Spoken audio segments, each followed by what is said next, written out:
Ayun, and start recording mga kalapit. Welcome sa isa naman reaction video. Punta naman tayo kay VP Sara. Tsaka kay Tatay Diggs. Okay? Kukunin lang natin yung intro ni Sir Badong Aratiles Vlogs.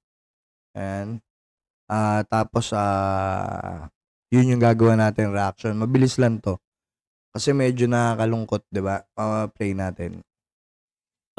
Si Speaker Martin Romualdez hindi po pipigilan kung mayroon pong file ng impeachment laban po kay VP Sara Duterte. Grabe. Ayan, so hindi daw pipigilan.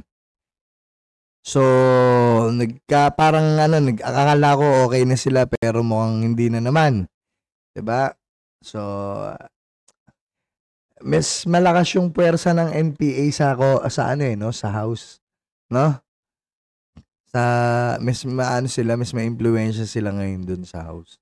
'Di ba dapat ang mas may impluwensya yung administrasyon, hindi yung oposisyon. Parang baligtad no? Tuloy. No? Grabe talaga po. Nakakagigil to. Gigil na rin si ganun talaga, nakakagigil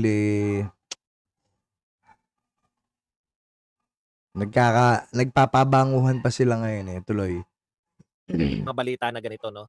Pag-usapan din po natin, ito po, 14 days po na si Tatay Digong, yung gikan sa masa, ay suspended. At pati po yung kay Ka Eric na, ano na nga yung programa ni Ka Eric at ni Dr. Lorraine Badoy.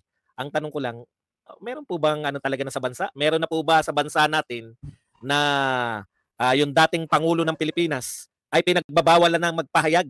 No? Censorship. Ang alam ko sa inyo, MTRCB, hindi... Sana magkaroon pa sa tingin ko pwede pa naman magkaroon ng another platform si Tatay Diggs kahit hindi sa SMNI. Marami pa naman pwedeng maging platform yan. 'Di ba? Tingin ko may susuporta pa rin naman diyan na mainstream Kaya chillan tayo diyan. Pabayaan natin magbunyi yung mga kupal. Magbunyi kayo ngayon, yung akala nyo nananalo kayo ngayon. Magbunyi lang kayo. Wait till the end. Hindi po kayo dapat magse-sensor. Wala po kayong kapangyarihan na mag-sensor, no? Ang sa inyo dapat tinitignan nyo kung ito ba, 'di ba? Naglalagay lang kayo patnubay ng magulang, ganun lang, 'di ba? Tapos ilalagay nyo lang na may mga hindi bagay sa bata. Di po ba ganun lang yung MTRCB? Bakit may mga suspension? Iba po yung dapat yung tingin ninyo dito sa programa nila Vice Ganda at saka sa programa ng Pangulo ng Pilipinas. Ganun sila ganun sila mamulitika. Alam naman natin na pinupolitika yung SMNI. Diyos ko naman. Ano pa bang aanuhin natin? Pinupolitika rin yung SMNI na yan dahil nga andyan si Tatay Diggs. Hindi lang naman yung kay Apollo Kibuloy dahil kay Apollo Kibuloy yan, hindi. Ang ugat niyan dahil andyan yung plataforma ni Tatay Diggs. Pero hindi mo ba nakalimutan mo na ba PBBM na ang naging platform mo rin nung kumakandidato ka is yung SMNI? 'Di ba? Dating Pangulo ng Pilipinas. Hinalal ng mamamayang Pilipino yan. No?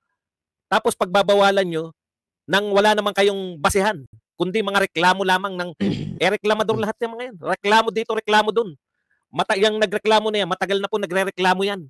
Hindi ka pa tao, Soto, no? Ikaw, anak ni Tito Soto, hindi ka pa tao.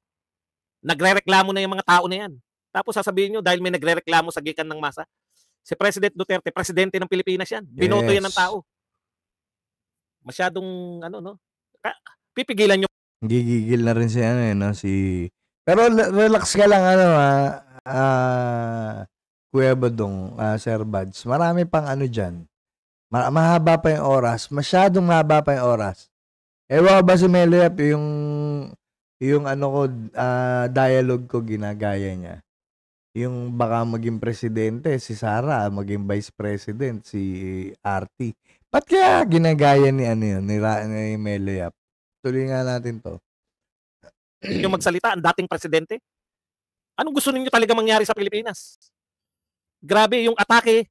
Ang gusto nila mangyari sa Pilipinas, Pasukin na ng NPA, 'di ba? Kaya nga ang tawag dito, kaya nga sila ang ano ngayon ang namamayagpag diyan sa Congress. Ganun lang kasimple 'yun. Yung walang patumanggang atake sa mga Duterte, hindi nyo kayang pigilan. Oh, kita mo ito. Yung mga NPA, mga komunista yan, 'di ba? Mga komunista, aktivista. Okay? Tapos yung China, Communist Party of China. Tama ba yan? 'Di ba? Tapos galit na galit kayo sa China. Pero yung mga NPA dito, putang inang yan. Niloloko nyo ba yung mga sarili nyo? Mga komunista? Putang ina. Pero yung atake, yung kaisa-isang pwedeng pagsalitaan ng mga Duterte, inaatake pa ng lahat. Meron pa yan. Malupit talaga itong mga to, no? Yun Talagang okay. Yan po ang pag-uusapan natin, pero bago yan, kung bago ka pa lang dito sa ating channel, mag-subscribe ka na. Dahil ito lang ang tayong channel na may kinikilingan, may pinapanigan. Una sa balita, uli sa impormasyon, kaya ano pang hinihintay nyo? Pindot na. Okay, ito, ano na po Oh, ito diretsahan na. ito, no? Sa isang banda, pinagmamalaki ng mga bagong mga vlogger nito ni Martin Romualdez na opo, may mga bago siyang vlogger, yung mga chismosong vlogger na wala namang alam. Oh, ikaw rin doon ang tinutukoy namin. Wala ka namang alam kundi i-chismis yung mga artistang babae, no? Ayan, ikat na natin doon. Basta yung reaction natin tungkol dyan sa kay Tatay Diggs siya, kay Sara. Chill lang kayo. Wait lang kayo. Magkakaroon uli ng plataforma yan at syempre, we're not going to take it sitting down. Diba? Nasa dugo ng mga Duterte, palaban, ano ba kayo? Tahimik lang. Ang nakakainis, si PBBM ang tahimik, diba? Sana pagtanggol din niya naman. Pinapakita niya yung sinabi ni Tatay Diggs na weak leader. Diba? Nagmumukha tuloy. Okay? So, saka natin hanapin yung sinasabi ni Sir Badong na kay Rendon dahil hindi pa natin napapanood yung mga yun. Okay? At nagiging political vlogger na rin yung ang laki ng katawan pero yung ulo ganyan lang kaliit tapos yung utak ganyan din siguro.